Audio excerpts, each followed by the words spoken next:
You're pulled over on a Tuesday night, nothing special about the evening. The officer walks up, you hand over your license and registration, and then he leans on your window frame, relaxes his posture, and says something that sounds like the most ordinary sentence in the world. So, where are you coming from tonight? And you answer. Of course you answer. Because it feels like a conversation. Because he asked nicely. Because you've got nothing to hide. And in the next 3 minutes, you're going to answer 4 more questions just like it.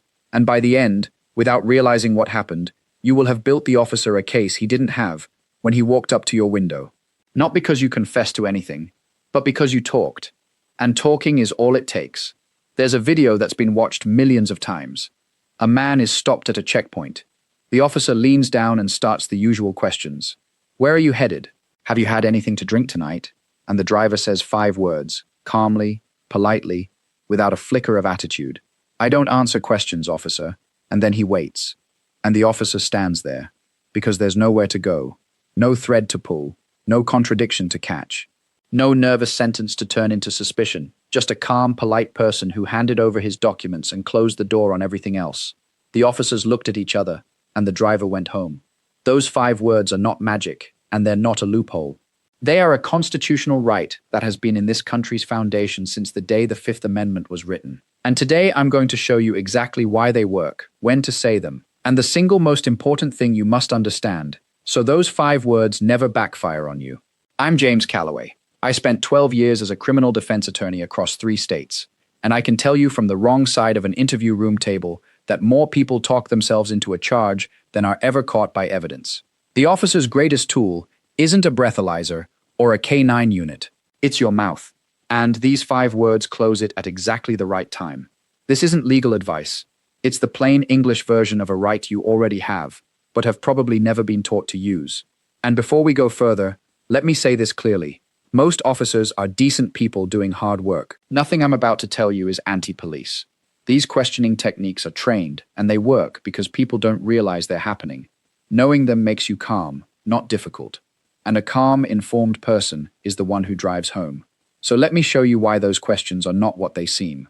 When an officer asks where you're coming from, he is not making small talk. He is opening a thread. Your answer gives him the next question. A friend's place? Which friend? Where do they live? How long were you there? Did you have anything to drink while you were there? Each answer opens another door, and behind each door is a chance for you to contradict yourself, to say something that sounds off, to give him the one detail that becomes his reasonable suspicion for everything that follows. You weren't interrogated, you weren't pressured, you were just chatting. And that's exactly why it's so effective. Because it doesn't feel like anything is happening until it already has. And here is what most people don't understand about those friendly roadside questions. You are under no legal obligation to answer them. Not one. Under the Fifth Amendment, you have the right not to incriminate yourself. That right does not begin when handcuffs go on. It does not begin when you're read your Miranda warning. It exists the moment an officer opens his mouth and asks you a question. You are allowed to decline, calmly and politely, from the very first syllable. Now, I need to draw one line clearly, because this is where people get confused, and that confusion gets them in trouble.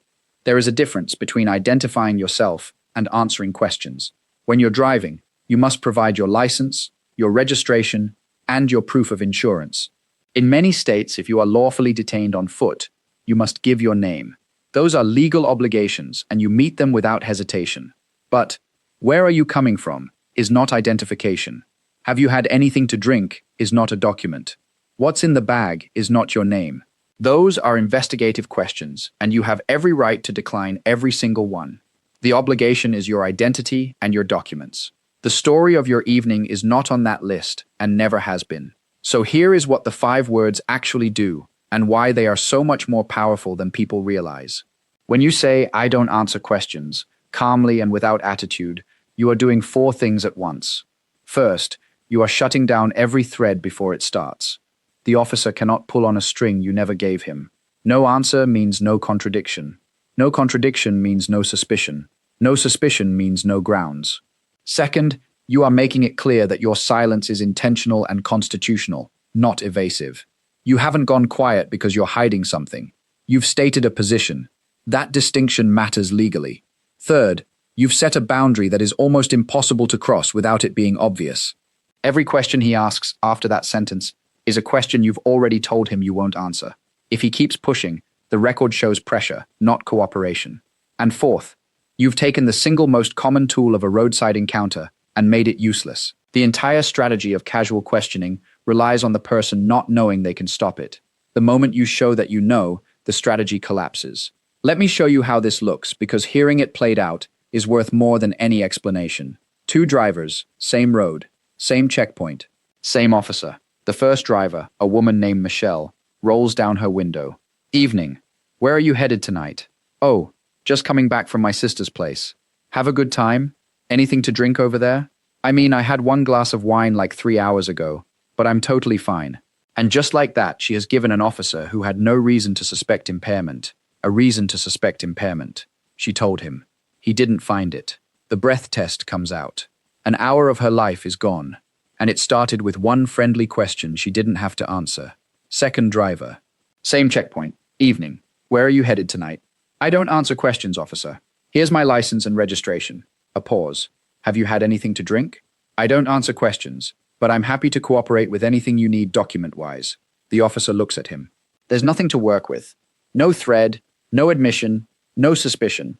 All right, drive safe. Same checkpoint. Same innocent person. The only difference was 5 words. Now the officer is not always going to let it go. So let me walk you through the pushback, because this is where people fold. First push. The tone shifts slightly. Why won't you answer? It's a simple question. You got something to hide? This is engineered to make your silence feel like guilt. It isn't. Exercising a right is not evidence of anything. You don't explain yourself, and you don't justify. You simply repeat. Same warmth, same calm. I don't answer questions, officer. Am I free to go? Second push. Look, I'm just trying to figure out what's going on here. You're making this harder than it needs to be. This is designed to make you feel like you're being unreasonable, like you're the one creating the problem. You're not.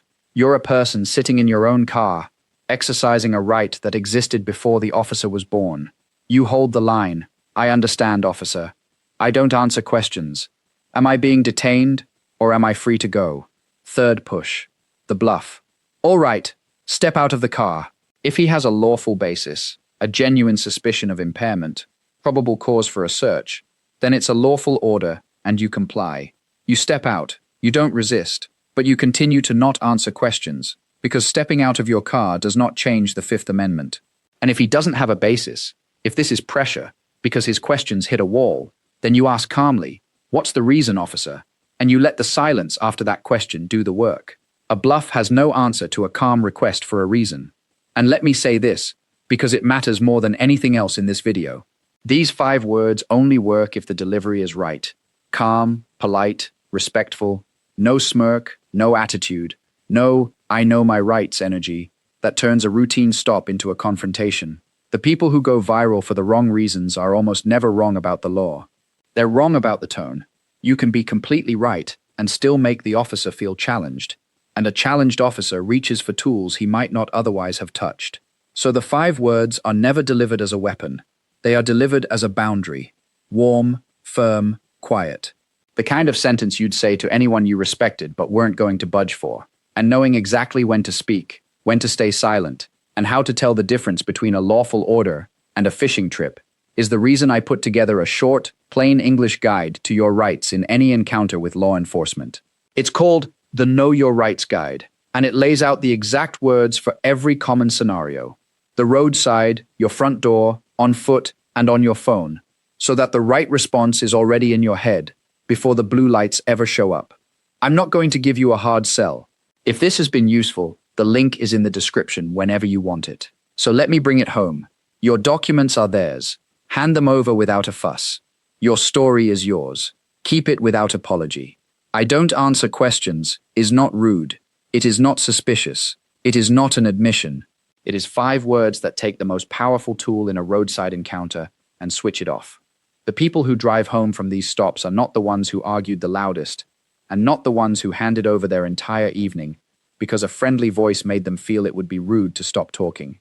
They're the calm ones, the ones who smiled, handed over their license, and said 5 quiet words that left the officer with nothing to work with and no reason to keep them. Now you're one of them.